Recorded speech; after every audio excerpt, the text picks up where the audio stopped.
Asian news आज आपको एक बेहद ही खास मेहमान से रूबरू कराने जा रहा है। हम स्वागत करते हैं छत्तीसगढ़ के कैबिनेट मंत्री लखनलाल देवांगन जी का। देवांगन जी फिलहाल उद्योग, वाणिज्य और श्रम मंत्री हैं। हम सीधे अब मंत्री जी से खास बातचीत करेंगे। मंत्री जी, हमारे खास कार्यक्रम खास मुलाकात में आपका स्वागत है। बतौर उद्योग मंत्री ये बतलाइए आपकी प्राथमिकताएं क्या क्या हैं? देखिए, अभी 2024-2029 की नई उद्योग नीति हम लोग बनाने जा रहे हैं। अब इसके लिए अध्ययन भी जारी हो चुका है। सचिव स्तर पर अन्य प्रदेशों से भी जानकारी हासिल ली जा रही है कि हमारा उद्योग नीति कैसे होना चाहिए, जिसमें हमारे छत्तीसगढ़ की उद्योग नीति एक अच्छा नीति बने और उस नीति से प्रभावित होकर बाहर के उद्योगपति भी हमारे छत्तीसगढ़ में आए और ज़्यादा से ज़्यादा उद्योग लगाएं। जितना ज़्यादा उद्योग लगेगा उतने ही हमारे छत्तीसगढ़ के बेरोजगार नौजवान हमारे साथी हैं, उनको रोज़गार उपलब्ध होगा, हमारे श्रमिकों को भी रोज़गार मिलेगा और एक अच्छा उद्योग नीति बने, इसके लिए हम लोग का प्रयास जारी है। अभी चूँकि आचार संहिता लगा हुआ है, आचार संहिता के बाद पूर्ण रूप से हमारे अधिकारीगण जो बाहर प्रदेश से उद्योग नीति के बारे में अध्ययन किए हैं उसके बारे में मीटिंग भी होगा। माननीय मुख्यमंत्री जी के साथ भी बैठक होगा, उद्योगपतियों के साथ में भी बैठक होगा और हमारे जो उद्योग नीति के एक्सपर्ट लोग हैं उनके साथ भी बातचीत हम लोग करेंगे।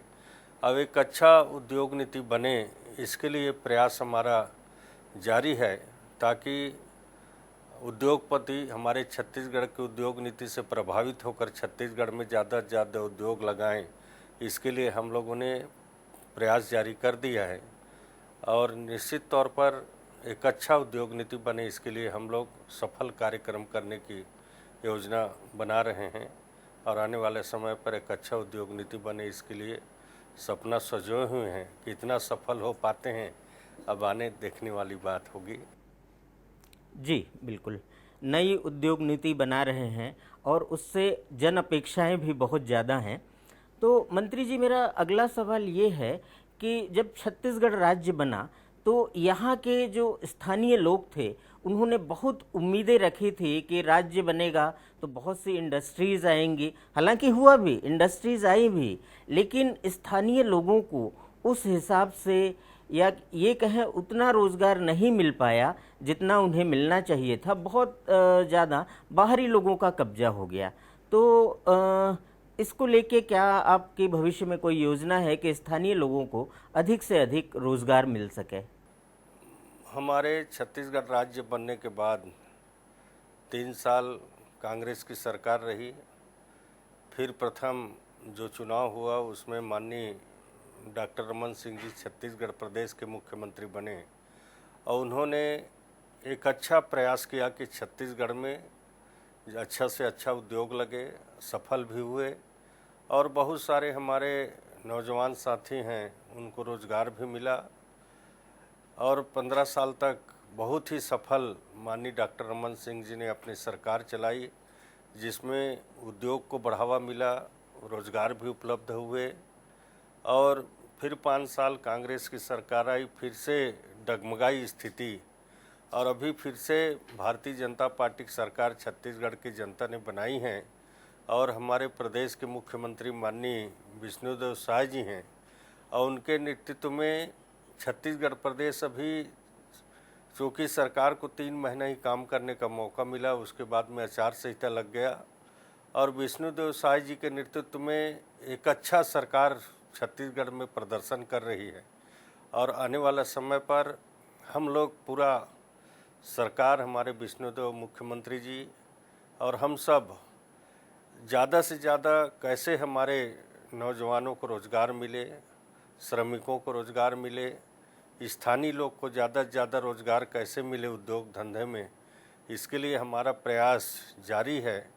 और हम लोगों ने जानकारी भी चाहा है कि कितने बाहर के लोग हैं, कितने स्थानीय लोग हैं। कई लोग हम लोग स्थानीय और बाहर बोलते हैं तो उसका गलत अर्थ निकाल लेते हैं। हमारा स्थानीय कहने का मतलब और बाहरी कहने का मतलब वो होता है कि कैसे कोई ठेका कंपनी होता है और अगर कोई दूसरे प्रदेश से ठेका कंपनी को मिलता है, वहाँ के वो आदमी लेकर आ जाता है, उसको हम बाहरी बोलते हैं। बाकी अगर हमारे छत्तीसगढ़ में चाहे वो किसी भी प्रदेश के रहने वाला व्यक्ति हो, वो छत्तीसगढ़ में रहता है तो उसको हम छत्तीसगढ़ के लोग मानते हैं, उसको स्थानीय मानते हैं। अगर कोई रायपुर में रहता है, वो उत्तर प्रदेश का है, बिहार का है, बंगाल का है, मध्य प्रदेश का है, अगर वो रायपुर में बस गया है कि आकर तो हम उसको रायपुर के व्यक्ति मानते हैं। कोरबा में बस गया है तो उसको कोरबा के व्यक्ति मानते हैं। तो इस तरह से हमारे स्थानीय और बाहरी कहने का मतलब जो लोग जहाँ पर हमारे निवास करते हैं वहाँ के लोगों को रोज़गार ज़्यादा मिले, और जहाँ के ठेका कंपनी होता है वो ठेका कंपनी अपने प्रदेश से ले आता है व्यक्ति, उस बात को लेकर हम बोलते हैं कि स्थानीय लोग को ज़्यादा रोज़गार मिले। और उसके लिए हम लगातार प्रयास भी कर रहे हैं। मैंने सचिव को भी निर्देशित किया है कि पूरे सभी उद्योग से जानकारी मंगाएं, डाटा सहित कि कितने वो स्थानीय लोग को रोज़गार दिए हैं, कितने बाहर के लोग को रोज़गार दिए हैं। अभी डाटा हमारे पास नहीं आ पाया है। विधानसभा में भी हमारे माननीय विधायकगण क्वेश्चन लगाए थे कि स्थानीय और बाहरी कितने लोगों को रोज़गार मिला है। इसके लिए लगातार प्रयास हो रहा है। हमारा प्रयास है कि स्थानीय लोगों को उस उद्योग में ज़्यादा से ज़्यादा प्राथमिकता मिले, ताकि हमारे स्थानीय जो बेरोजगार भाई बहन हैं उनको रोज़गार उपलब्ध हो।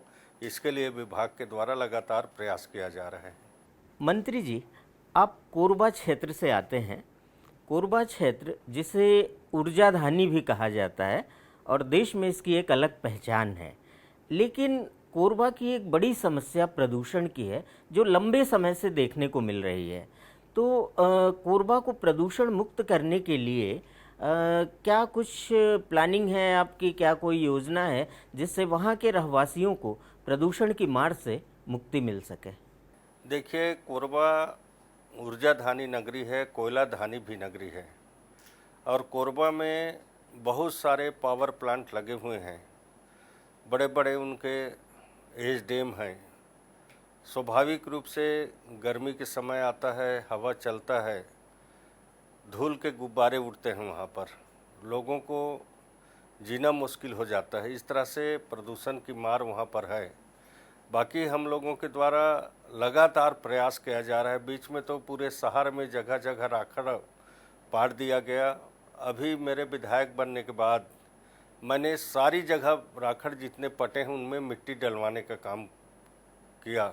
लगभग 70% जगह पर मिट्टी डल चुका है राखड़ के ऊपर, और हम लोगों को निरंतर प्रयास हो रहा है कि जितने भी राखड़ एज डैम जो बने हैं उसमें हमारे जो चाहे एनटीपीसी हो, सीएसबी हो, बाल्को हो, उनसे लगातार हमारा दबाव बना रहता है कि वो लगातार पानी की छिड़काव करें, किसी भी तरह से धूल धक्कड़ न उड़े। और हमारा ज़्यादा से ज़्यादा प्रयास है कि वृक्षारोपण ज़्यादा से ज़्यादा कोरबा में हो, और हो भी रहा है, और इस तरह से प्रयास किया जा रहा है। बाकी पूर्ण रूप से राखड़ धूल को कम कर पाना, क्योंकि चिमनी से भी राखड़ निकलता है, अनेकों प्रकार की समस्याएं हैं। बाकी हमारा प्रयास है कि किसी भी तरह से प्रदूषण ज़्यादा न बढ़े, और हम लोग लगातार प्रयास कर रहे हैं कि एक आधुनिक मशीन आपके प्लांट में लगे जिससे धुआं कम निकले, राखड़ कम हो। इसके लिए प्रयास जारी है।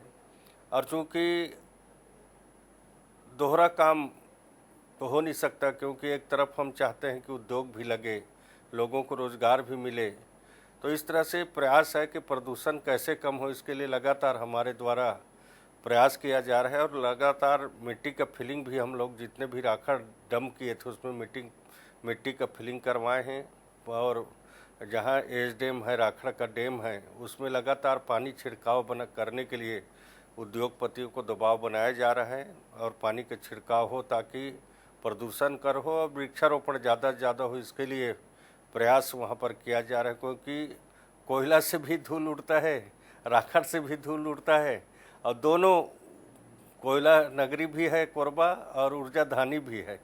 और इसके लिए लगातार प्रयत्नशील हो रहा है, प्रयास हो रहा है कि किसी भी तरह से ज़्यादा प्रदूषण का मार हमारी कोरबा की जनता न झेले, इसके लिए लगातार प्रयास किया जा रहा है। जी मंत्री जी छत्तीसगढ़ की एक बड़ी समस्या पलायन भी है। चूंकि आप श्रम मंत्री भी हैं, इसलिए ये सवाल पूछना आपसे जायज़ है कि छत्तीसगढ़ की एक बड़ी समस्या पलायन है, जिसको लेके तमाम दावे भी होते रहे हैं कि पलायन कम हो रहा है, रुक रहा है। लेकिन आप भी देखते रहे होंगे, ऐसी बहुत सी घटनाएं हुई हैं कि हमारे राज्यों के श्रमिक दूसरे राज्यों में गए, चाहे उन्हें बंधक बनाया गया, चाहे और उनके साथ अप्रिय घटनाएं हुई। तो यहाँ के राज्य के श्रमिकों को अपने ही राज्य में रोज़गार मिले, उन्हें रोज़गार की तलाश में दूसरे राज्यों में ठोकरें न खानी पड़े, तो इसके लिए क्या कोई योजना है? देखिए, छत्तीसगढ़ में बहुत सारे रोजगार के काम चल रहे हैं। बहुत सारे सरकार के माध्यम से, हमारे विष्णुदेव साय जी के माध्यम से, चाहे डॉक्टर रमन सिंह के माध्यम से गरीब कल्याण योजना भी चलाया गया। 1 रुपया किलो में चावल भी दिया गया, मुफ्त में नमक भी दिया गया। अभी तो हमारे माननीय प्रधानमंत्री जी मुफ्त में ही राशन देने की व्यवस्था किए हैं कि बिना मुफ्त में चावल मिल रहा है, नमक मिल रहा है। और इस तरह से बहुत सारे उद्योग धंधे भी खुले हैं। वैसे ही छत्तीसगढ़ में ज़्यादा पलायन की स्थिति नहीं है। श्रम विभाग के माध्यम से भी बहुत सारे श्रमिकों के लिए योजना चलाया जा रहा है, चाहे उनके औजार देने की बात हो, उनको बच्चे पढ़ाई करते हैं स्कॉलरशिप देने की बात हो, चाहे हमारे माता डिलीवरी होते हैं उनको प्रोत्साहन राशि देने की बात हो। अभी हमारे 10 बच्चे श्रमिक के बच्चे टॉप 10 के हैं, उनको 2 लाख रुपया, 1 लाख रुपया उनको आगे पढ़ाई के लिए, 1 लाख रुपया उनको 2 पहिया वाहन खरीदने के लिए भी योजना। इस तरह से अनेकों योजना श्रम विभाग के माध्यम से श्रमिकों के लिए चलाया जा रहा है। अब पलायन न हो, चूँकि कहीं कहीं पर इस तरह से बात आती है, ज़्यादा कमाने के चक्कर में बाहर पलायन करते हैं, बाकी उसके लिए विभाग कार्रवाई भी करती है। और कहीं कहीं बंधक हो जाते हैं तो विभाग के द्वारा शासन के माध्यम से, प्रशासन के माध्यम से उनको लाया भी जाता है सुरक्षित रूप से। और हम लोग का प्रयास रहता है कि किसी भी तरह से प्लान न करें, क्योंकि छत्तीसगढ़ में इतने काम हैं कि लोग बाहर जाने की स्थिति में नहीं, क्योंकि छत्तीसगढ़ में ही आज लोगों को चाहे मजदूरी की काम हो, चाहे श्रमिकों की काम हो, चाहे मिस्त्री हो, बढ़ाई हो, उद्योग धंधे में अनेकों काम हासिल हो रहे हैं। तो इस तरह से पलायन की स्थिति अभी छत्तीसगढ़ में कम हुआ है। डॉक्टर रमन सिंह जी मुख्यमंत्री थे उस समय, काफ़ी हद तक कामयाबी हासिल हम लोगों ने किया था। और अभी माननीय विष्णुदेव जी की सरकार 6 महीना बनी हुई है, और 6 महीना में 3 महीना आचार संहिता लगा है। अब आचार संहिता खत्म होने के बाद और भी अच्छा उपाय सोचा जाएगा, ताकि हमारे कोई भी मजदूर बाहर पलायन न करें, छत्तीसगढ़ में उनको रोजगार उपलब्ध हो, इसका काम होगा। और विष्णुदेव एक संवेदनशील मुख्यमंत्री हैं, सीधे साधे सज्जन व्यक्ति के धनी मुख्यमंत्री हैं, और उनके नेतृत्व में निश्चित से छत्तीसगढ़ के श्रमिकों के साथ प्रदेश विकास की ऊंचाई तक भी छुएगा, और छत्तीसगढ़ के मजदूर हमारे पलायन की स्थिति में नहीं रहेंगे। इसके लिए पूरा हमारा सरकार प्रयास करेगी। जी मंत्री जी, माननीय मंत्री जी, श्रम विभाग की बात चल रही है, तो छत्तीसगढ़ में श्रम न्यायालय तो हैं, लेकिन कई बार ऐसा होता है कि कई सालों तक श्रम न्यायालयों में जज नहीं रहते हैं, या यूं कहें जज विहीन रहते हैं, और 10,000 से ज़्यादा प्रदेश भर में जो केसेस हैं वो पेंडिंग पड़े हुए हैं। तो चूँकि श्रम विभाग या जो श्रम आयुक्त हैं, उनके यहाँ से केसेस जो है मजदूरों के या जो प्रकरण हैं उनका रेफरेंस तो हो जाता है, लेकिन वो उन पर फैसला इसलिए नहीं हो पाता कि उन पर सुनवाई नहीं हो पाती है, जज नहीं है। और अभी तक जो राज्य परिवहन निगम जब हुआ करता था, उसके जो मामले हैं वो मामले आज दिन तक पेंडिंग पड़े हुए हैं।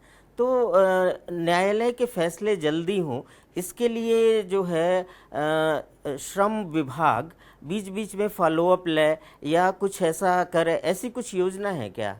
देखिए, न्यायालय का एक अलग काम होता है, और न्यायालय की बात पर ज़्यादा हम लोग कोई इंटरफेयर नहीं करते, क्योंकि न्यायालयीन प्रकरण की बात होती है, वहाँ पर सुनवाई होते हैं, कई केस विचाराधीन रहते हैं, कई अपील होते हैं, इस कारण से कई बात लंबित होते हैं। और चूँकि श्रम न्यायालय की बात है तो श्रम न्यायालय में अभी जज की कमी नहीं है, हम लोगों ने उसका पूरा प्रयास किया है।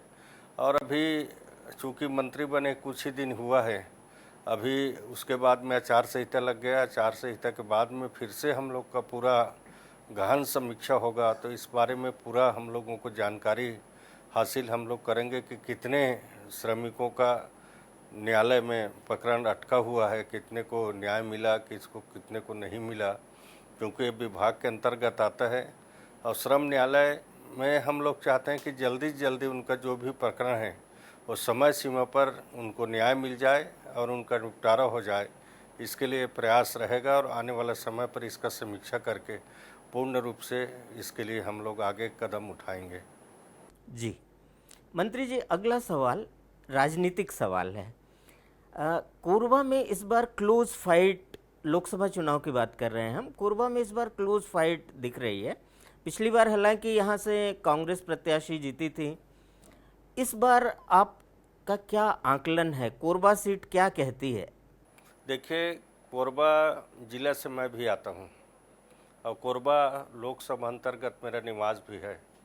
कोरबा से मैं विधायक भी हूँ और कोरबा में जिस तरह से हम लोगों ने अभी मेहनत किया है, हमारे कार्यकर्ताओं ने मेहनत किया है और जो जनता में उत्साह दिखा, जो मोदी जी के नाम से एक अलग उत्साह है। और छत्तीसगढ़ में माननीय विष्णुदेव जी के सरकार ने 3 महीना में ही बड़े बड़े वादा को पूरा किया है, चाहे बहनों को 1000 रुपया प्रति माह देने का महतारी बंधन योजना में, किसानों का 2 साल का बोनस देने की बात हो, चाहे किसानों को 31 रुपये में धान खरीदने की बात हो, चाहे तेंदुपत्ता तोड़ने वाले लोग को 55 रुपये मानक बोरा देने की बात हो, चाहे इस तरह से बड़े बड़े 18 लाख प्रधानमंत्री आवास को स्वीकृति देना। अब इस तरह से छत्तीसगढ़ की जनता में विश्वास बढ़ी है, भारतीय जनता पार्टी के ऊपर, मोदी जी के ऊपर विश्वास बढ़ी, क्योंकि 81 करोड़ जनता को मुफ्त में राशन और अनेकों गरीब कल्याण योजना प्रधानमंत्री जी के द्वारा चलाया जा रहा है। और यह चुनाव नरेंद्र मोदी जी के नेतृत्व में लड़ा गया है।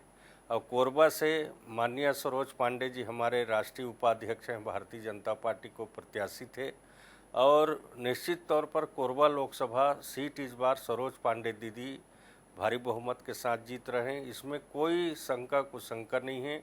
हम लोगों ने काम किया है, धरातल में किया है, जनमानस के पास लगातार 2.5 महीना तक मिलते जुलते रहे हैं, तो सरोज पांडे भारी बहुमत के साथ इस बार कोरबा लोकसभा जीत रही हैं। और छत्तीसगढ़ में भी हम लोग 11 की 11 लोकसभा सीट जीत रहे हैं और नरेंद्र मोदी जी तीसरी बार देश के प्रधानमंत्री बनने जा रहे हैं। मंत्री जी, आप पेशे से किसान हैं और उद्योग मंत्री भी हैं, तो उद्योग नीति कैसी हो जिससे किसानों का भला हो, ऐसे उद्योग बढ़ें जिसमें किसानों को फ़ायदा हो, तो आपने ज़रूर कुछ ऐसा सोचा होगा। देखिए, मेरे पिताजी स्वर्गीय श्री तुलसीराम देवांगन जी पेशे से किसान थे और वो शुरू से ही जनसंघ से जुड़े हुए थे और हमेशा वो जन सहयोग के लिए काम करते थे। हम लोग भी छोटे छोटे थे, एक छोटे से गांव में रहते थे और हमारे गांव के बगल में कोरबा और उसके बगल में हम लोग चारपारा में रहते थे। वहाँ कोरबा जाने के लिए, हॉस्पिटल जाने के लिए पुल पुलिया का साधन नहीं था उस समय। बाकी रात को भी कोई बीमार पड़ता था तो मेरे पिताजी हम लोग को साइकिल में, मोटरसाइकिल में बैठाकर हॉस्पिटल ले जाने के लिए प्रेरित करते थे ताकि गरीब लोग का सेवा हो सके।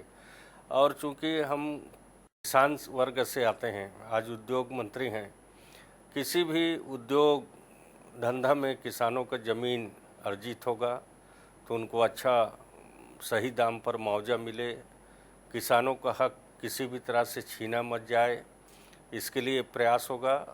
और किसान जिनका ज़मीन जिस उद्योग में अर्जित होगा, उन किसान के बेटों को, उन किसानों को उसमें रोज़गार मिले, इसके लिए पूरा प्रयास हमारा जारी रहेगा। और किसानों के हित में पूरा सरकार हमारा काम कर रहा है। किसान कैसे आगे बढ़ें, आज हमारे देश के माननीय प्रधानमंत्री लगातार किसानों के लिए चिंतित रहते हैं कि किसानों का आमदनी दुगुना कैसे हो।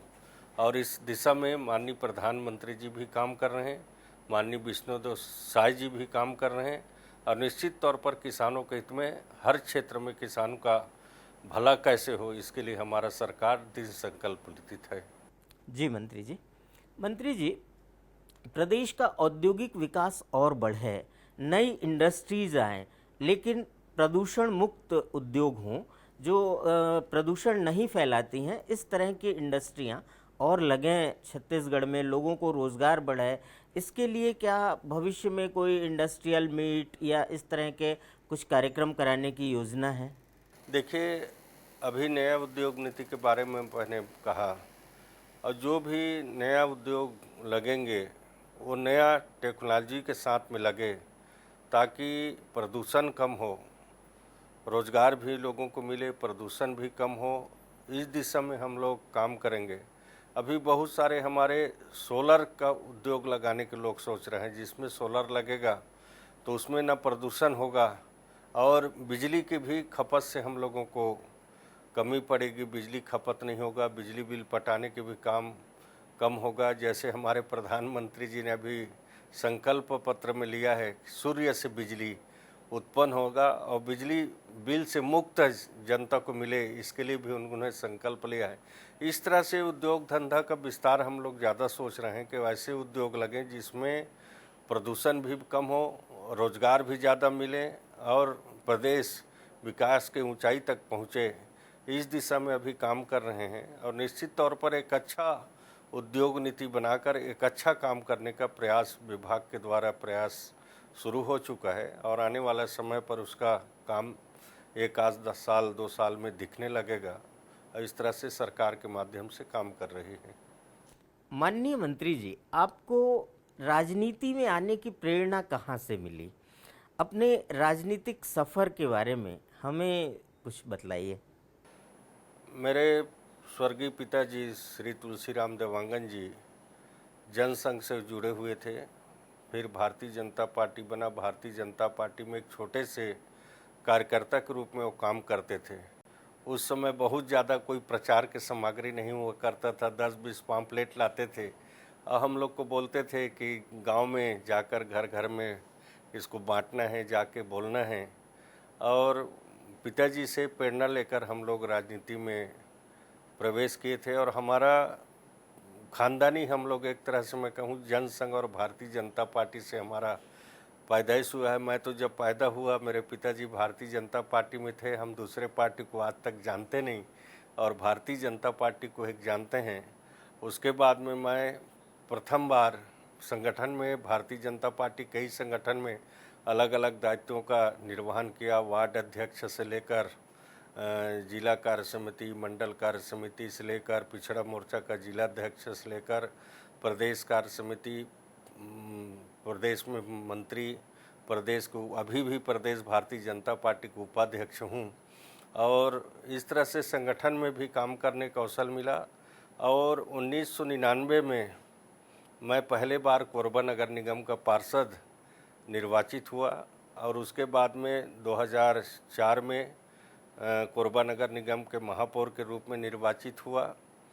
फिर 2013 में मुझे सीट बदलकर चुनाव लड़ाया गया कटघोरा विधानसभा से, वहां से जीत हासिल हुआ। 2018 में भी मुझे कटघोरा से भारतीय जनता पार्टी के प्रत्याशी बनाया गया, उसमें असफल हुआ। फिर 2023 में फिर से मुझे कोरबा विधानसभा से भारतीय जनता पार्टी के प्रत्याशी बनाया गया और वहां से विजय हासिल होकर कोरबा से आज विधायक हूं। और आज भारतीय जनता पार्टी के हमारे संगठन के वरिष्ठ नेताओं ने, माननीय मुख्यमंत्री जी ने मुझे कैबिनेट मंत्री का दर्जा, उद्योग श्रम विभाग का दायित्व सौंपा है और उसको अच्छा से निर्वहन करने का प्रयास हो रहा है। मंत्री जी, आपके राजनीतिक जीवन का कोई ऐसा क्षण या ऐसा लम्हा जो आज दिन भी आपके लिए यादगार है, या फिर कुछ ऐसा कार्य राजनीति में आने के बाद जो बहुत आपको संतोष दिया हो और उसका स्मरण आपको हो, तो हमें कृपया बताएं। देखिए, मैं जब कोरबा नगर निगम का पार्षद था और भारतीय जनता पार्टी का प्रचार हम लोग कर रहे थे, आचार संहिता लगा था और उस समय अजीत जोगी जी मुख्यमंत्री थे और उन्होंने राजनीतिक दुराभावनावश हम लोगों को जेल में डाल दिया गया था। 12 दिन हम लोग जेल में भी थे। ये बहुत ही संकट का घड़ी था कि बिना कोई कारण के जेल में भेज देना। खाली हम चुनाव प्रचार कर रहे थे भारतीय जनता पार्टी पक्ष में, और कोरबा नगर निगम में मैं महापौर रहते हुए जो कोरबा का विकास किया, जो कोरबा की झुग्गी झोपड़ी हैं वहाँ पर कहीं पर एक जगह 1 मीटर का सीसी रोड नहीं था। बाकी सारी नगर निगम के 58 वार्ड के अंदर सीसी रोड का जाल बिछाने का काम हुआ। शहर की सौंदर्यीकरण करने का अवसर मिला। जहाँ जहाँ पानी की किल्लत थी वहाँ पानी पहुँचाने का, विद्युत पोल पहुँचाने का काम किया, और समाजों के लिए भवन बनाना प्रारंभ किया। इस तरह से काम किया। फिर कटघोरा से भी विधायक था। कटघोरा में भी अनेकों विकास कार्य माननीय डॉक्टर रमन सिंह जी मुख्यमंत्री थे, उनके आशीर्वाद से काम हुआ। और इस तरह से काफ़ी काम विकास के कराए। और मुझे स्वर्गीय माननीय लखीराम अग्रवाल जी ने महापौर का टिकट दिया था। आज भी मैं स्वर्गीय हो गए, उनको नमन करता हूं। और राजनीति में आगे बढ़ाने का भी लखीराम जी का बहुत बड़ा योगदान था, क्योंकि शुरुआत में उनके द्वारा ही मुझे कोरबा नगर निगम की महापौर का टिकट दिया गया था, और उसमें हम लोगों ने विजय हासिल किया था। मैं भी एक झुग्गी झोपड़ी में रहने वाला व्यक्ति हूँ, और झुग्गी झोपड़ी में एक तरफा मुझे मतदान करके वहाँ के लोगों ने जिताया, और वही महापौर के कारण आज मैं कोरबा से विधायक हूँ। तो उसी का प्रतिफल मुझे आज कोरबा की जनता ने दिया है। मंत्री जी, राजनीति के अलावा आपके अन्य शौक क्या हैं? मसलन फिल्म देखना, बागवानी या कुछ और? मेरा ज़्यादा शुरू से हम लोग किसान पुत्र हैं। खेती किसानी आज भी अपना है, और ज़्यादा मुझे पेड़ पौधा लगाने की ज़्यादा शौक़ रहती है। मैं घर में भी रहता हूँ तो अपने बाड़ी में चले जाता हूँ। कहीं पर मुझे एक अच्छा कोई पौधा दिख जाता है, आम का, अमरूद का, या कोई भी अच्छा पौधा, तो मैं ख़रीद के ले आता हूँ, उसको लगाता भी हूँ। भले वो बढ़े न बढ़े, बाकी शौक़ रहता है पेड़ पौधा लगाने की। और ज़्यादा मुझे फिल्म देखने की शौक़ नहीं है, क्योंकि जब मैं पढ़ाई जीवन में था, मेरे पिताजी खेती किसानी करते थे और बाज़ार हाट में दुकान लगाया करते थे। समय समय पर उनको कहीं आना जाना पड़ता था, तो मुझे भी बाज़ार में भेजते थे, और मैं भी बाज़ार में दुकान में अपना बैठता था। और मैं भी, पिताजी ने जब बाज़ार का काम छोड़ा, तो मैं भी लगभग 15-16 साल तक बाज़ार हाट में दुकान लगाया करता था। और चूँकि हम लोग एक मध्यम परिवार के थे, मैं सब भाइयों में बड़ा भाई हूँ। हम लोग 3 बहन 5 भाई हैं, सबसे बड़ा हूँ। घर का भी काम काज संभालना था, और बचपन से ही मैं काम में लग गया था, इसलिए मैं ज़्यादा बाहरी कोई शौक़ नहीं पाल पाया। बाकी राजनीति में आया, एक मन में विचार था कि समाज की सेवा करूं, समाज को आगे बढ़ा सकूं, और आज उसी समाज का सेवा करते हुए इस स्थान तक पहुंचा हूं। मंत्री जी, आपने एशियन न्यूज़ को इस खास मुलाकात के लिए समय दिया और हमसे तमाम मुद्दों पर बातचीत की और कई अच्छी जानकारियां दी। हम इसके लिए आपके आभारी हैं और आपको बहुत बहुत धन्यवाद। आपका भी हम आभार व्यक्त करते हैं। धन्यवाद। ये थे हमारे प्रदेश के कैबिनेट मंत्री लखनलाल देवांगन जी, जिनसे हमने तमाम मुद्दों पर खुल के बातचीत की, चाहे वो औद्योगिक जगत की बातचीत हो, या विकास का मामला हो, प्रदूषण का मामला हो, या फिर श्रमिकों से जुड़ी बातचीत हो। इसके अलावा हमने उनसे उनके व्यक्तिगत जीवन पर आधारित भी बहुत सी बातचीत की।